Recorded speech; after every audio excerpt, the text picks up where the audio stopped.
करबो ने तोरा सब भेट रे यार बात बुझलही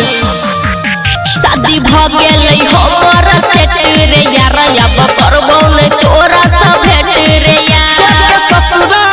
पाके भतरा नहीं भुलाई है गे फोन तोई करी है गे फोन तोई करी है गे फोन तोई करी है गे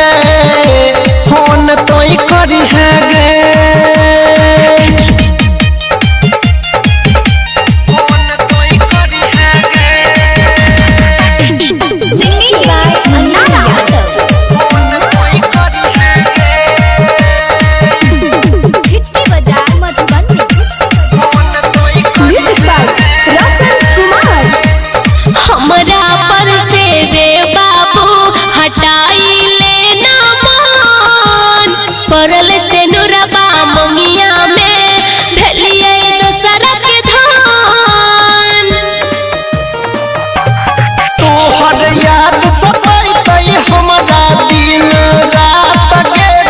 अपना सैया से छुपा के करी है बात गे गोरी हमारा खातिर अपना सैया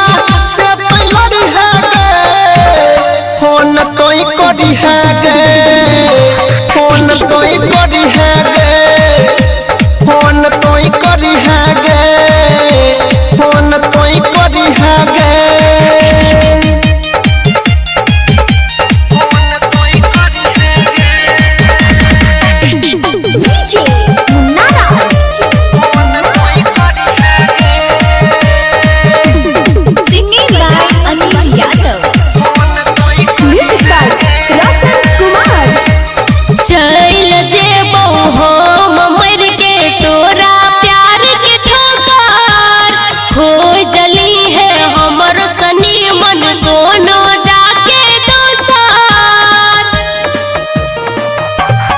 उदास छै गे जानू तोय हंसाई के जाई है परवीन देवेंद्र खातिर सेटिंग लगाई के जाई है हमर दिहल सब निशानी दिल में धरी है गे फोन तोय करी है गे फोन तोय करी है गे